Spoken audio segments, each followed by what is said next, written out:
Hello and what's up, guys? Welcome back to another edition of our tour through the world of Warcraft.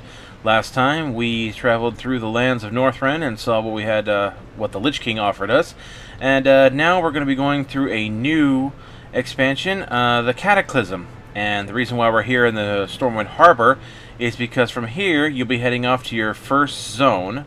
And we'll be there in just a minute, so sit back, and those of you who are veterans of the game, maybe this will bring you a bit of nostalgia. Those of you who are thinking about being prospective players of the game, maybe this will interest you in the game. And as you can see, I've also got a new transmog. So let's get started. Now, as you can see here, I'm riding on a seahorse, for crying out loud. And that's because we're in the underwater zone, the only underwater zone, called Shear. This is a level 80 to 82 zone, and if you're like anybody else in WoW, you'll probably try to get through this zone as fast as you can, which is actually kind of a shame. This zone is pretty much universally hated by virtually the entire WoW community, and that's because it's underwater.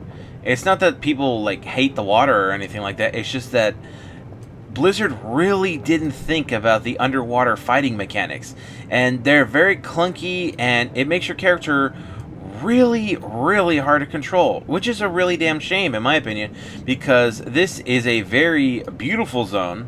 There is a lot to see here, and if you're one of those guys that just loves to farm for gold, there is an incredibly rare mount. It's another seahorse mount, just like the one you see me riding, but unlike the one I have, you can actually use that mount in any water anywhere in the entire game. This mount I'm on can only be used while I'm in Shear, which is actually, kind of annoying. But the other one can be used anywhere, and because of that, it's highly prized and sought after. I mean, look at this thing. Look at that big fucking snail thing. God, that thing is creepy looking. It's alive too. Those eyeballs are looking at me. Anywho, look at, there's like underwater cities and everything. I mean, this is a huge ass zone and very diverse. I mean, there's a lot of weird ass shit. I'm actually gonna cut over to some new other areas, and this place was actually so hated by so much of the WoW community that Blizzard canceled an entire raid that they had built and were planning for this zone. Look at that. Oh shit. See, look at down there. That's called the Abyssal Maw. That's actually where the raid is down there in that whirlpool. And another big landmark of this place, I don't know where he is, but there's a huge whale shark that comes through here, and he will insta-kill you even if you're at max level. This guy is a real pain in the ass, and I don't think anybody really farms him anymore. But the mount you need to get here... Ooh, see? Tentacles. Yeah, I see enough hentai to know where that's going. But the mount can only be gotten from a very rare seahorse creature, which doesn't come around very often, and it basically wanders through virtually the entire zone, so you're probably not going to find it. But, it's worth giving it a shot, because you can get, like, easily, like, 200,000 gold for it. So, we'll be moving on to more acceptable areas in just a moment. This place actually has a lot to do. There's a lot of quests here, and there's a lot of lore. So there's a lot to consider. I mean, maybe you guys might like it. So we'll be moving on to the next area, and this was Shear. Now, if underwater isn't your thing, you can always come here to Mount Hyjal. This is another level 80 to 82 zone. This place is mostly heavy for the Night Elves, as this is really heavy in the Night Elf lore. I mean, I think this is the highest point in all of Azeroth. Look at that. That thing there is called the World Tree. To give you an idea of how high this is, I mean, look at that. You can barely see the ground, and you can't even really see any of that over there. That's a whole friggin' zone. It's just right up against this mountain. This place is huge and really high up. This place has some interesting quests. Mostly it's about, trying to preserve the woods that are up here. I mean, most of Mount Hyjal is scorched. And the World Tree is actually a town there where you basically do most of your work. Here's another little quest hub. But as you can see, yeah, see, look down there. Most of this zone is actually burnt. In fact, this is the reason why most people make the joke that questing and raiding during the Cataclysm was basically orange. You go through orange zones and orange raids and orange dungeons, fighting orange trash and orange bosses, so you can get orange gear. And right there you see that huge badass looking castle. That is the entrance to probably one of the better and cooler raids, I guess pun intended or something. I don't know. That's the Firelands raid. And a lot of people go there for some cool transmog. In fact, that's where a lot of my current transmog set came from. And jeez, yeah, you can see everything's just pretty much orange. There's lava everywhere. Everything is desolate, and basically you go there to fight the fire elemental lord Ragnaros. I mean, that just looks badass. And look at that thing is moving. It looks like the thing from Lord of the Rings. Like you expect to see a big eyeball right there, you know. There's also a place here called the Whispering Gorge. If you were one of the lucky players who got the corrupted Ashbringer, and you go through the Whispering Gorge, you can actually hear the Ashbringer whisper to you, like all these weird things, and it's really damn creepy. But unfortunately, there's like nobody around who has that ability to hear that, and it's just it's pretty unfortunate. And there's the World Tree again. This isn't a very big zone, and you probably go through it pretty quickly, especially considering you only need to gain 2 levels here. So you go through it pretty quickly, but if you really want to see all the story, I recommend basically doing everything in here. So we'll be moving on to the next zone. Now here we are in one of the more interesting zones, especially if you're like an archaeology buff. This place is called Uldum, and you can see it's got a real Egyptian feel.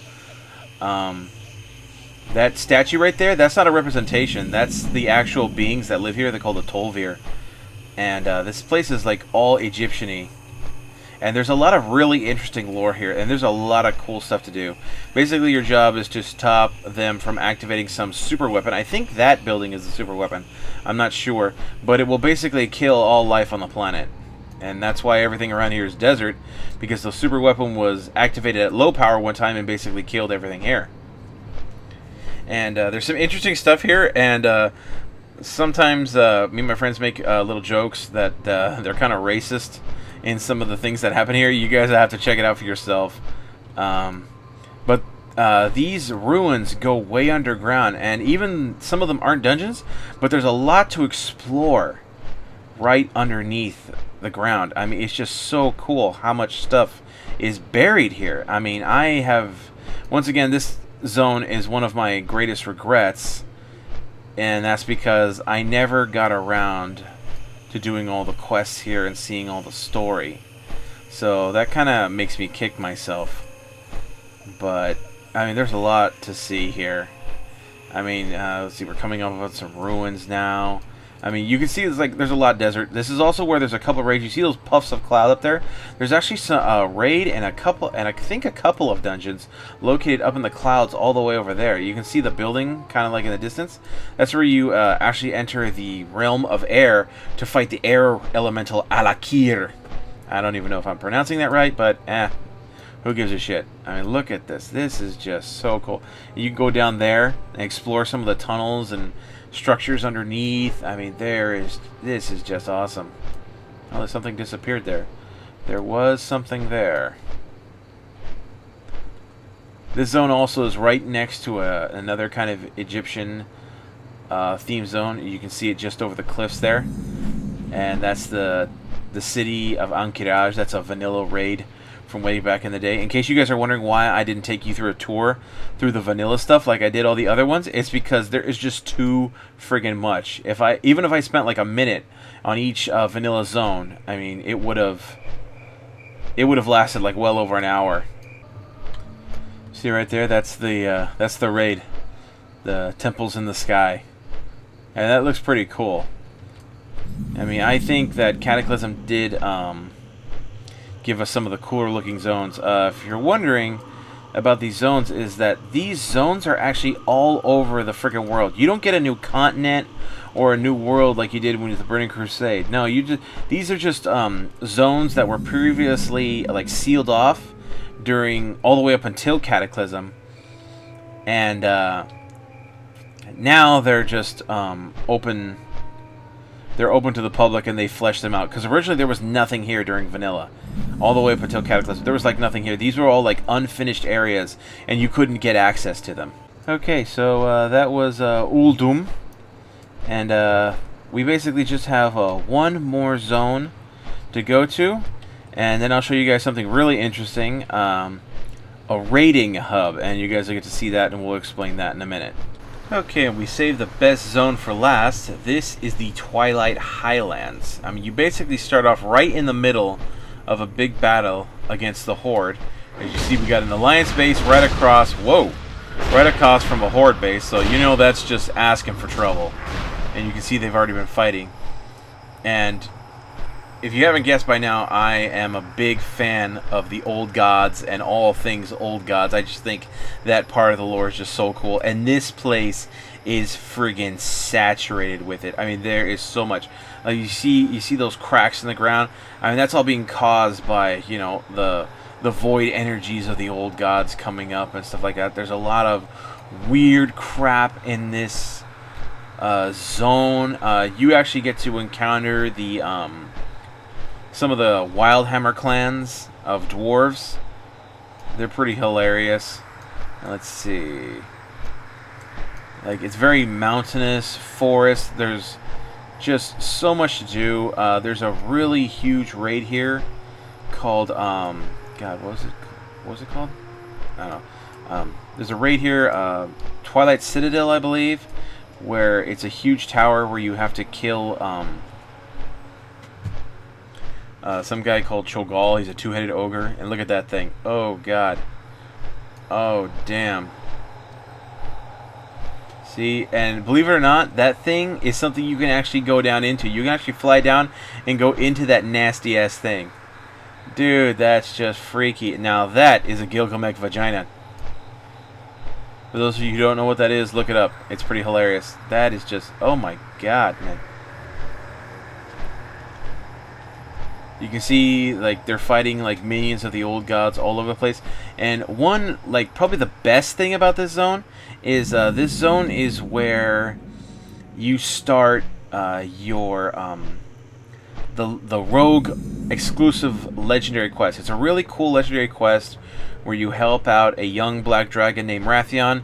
You help him to kill all of the other black dragons, and in return, he actually gives you a pair of really badass-looking daggers.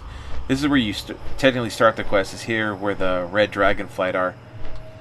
And there's also a cool dungeon here that's a ancient dwarf city. As you can see, see that's it right there. This whole mountain is actually the city, and it's like a volcano or something like that. But you can see, like, the whole place is cursed and everything is dead. What's really weird about this zone? Yeah, there it is. There's the Twilight raid where you have to fight Cho'Gall. What's really weird about this zone, this is a level 84 to 85 zone. Essentially, for Cataclysm, this is your max level zone.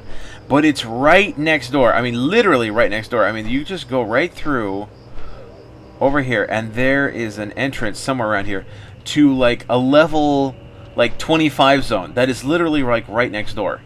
So if you're ever in that zone, you got to be careful and do not go through that gate, because as soon as you step across that gate, just about everything in this zone is going to be aggro to you, and it's just going to jump you and beat the crap out of you. You see, the war's been going on here. I mean, look at that. Oh, damn, that's cool. The entrance is all the way at the top. I don't know the conventional way of getting there. I usually just fly up there. I know there's a way to get there from the ground or something like that. But now I'm going to be moving on to show you guys what I meant when I told you about a special dungeon hub. Okay, so here we are at the dungeon/raid hub called the Caverns of Time. This is actually a weird place. It's been around, like, I think since Vanilla. At the very least since Burning Crusade. See, look at this. Space, the final frontier. And all this crap is here underground in the caves. But, I I think this is an example of Blizzard being lazy, because this is where they stick dungeons and raids and stuff that they couldn't think of a logical way to put them in a place. So they just put them in this cave. This cave apparently connects to various different time periods and events through history and stuff like that. And it's like one of the weirdest places in Azeroth and stuff like that. I mean, look at this. It's actually kind of cool, actually, if you think about it. It's a bit of a head trip. And this is like the main home for the bronze dragons. Like here's the center.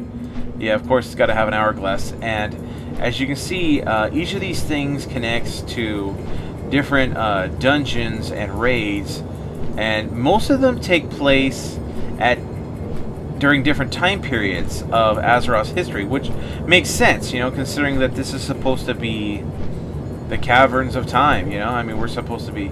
But this right here, where I'm taking you, is significantly different, and it doesn't make any sense. This is the final raid of the entire expansion. And it really doesn't make any sense why they had to put in the Caverns of Time. Now, see, this here is the Dragon Soul raid. I mean...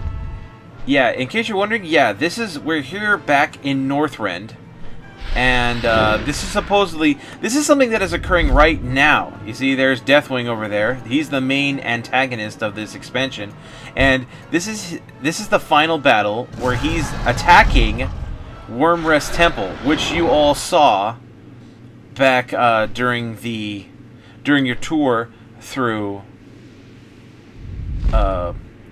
Northrend. But this is supposed to be occurring right now. I mean, everything else that they have in the Caverns of Time is supposed to be taking place at different times. But this is occurring right now. They couldn't think of a real way to instance us into being at Wyrmrest Temple, since we've already defeated the Lich King and stuff like that, and people are still sometimes using it for questing and stuff like that. So they couldn't really think of anything to do. So they just kind of stuck it in here. See, there's a Horde gunship, there's the Alliance gunship. You know, I mean, this looks cool and all. Though I have to warn you, the last fights where you actually fight that big thing are actually the second to last fight is actually kind of a bitch. So everyone, that was your tour through the Cataclysm. You notice there weren't a whole lot of zones like the old days were. I have no idea why that was, but they were pretty cool. And interesting. Next time we're going to be at we're going to be traveling to the mysterious lands of Pandaria, supposedly cut off from the rest of Azeroth for over 10,000 years. And this is actually my favorite expansion, and I look forward to showing you guys around there. So, like, comment, subscribe. Let me know if you guys are interested in this. If you guys got some nostalgia out of this, let me know. Let me know what this reminded you of or made you think of from back in the old days. And if you're thinking about wanting to play this game, I hope this inspired you to give it a shot. So I'll see you guys next time, and bye!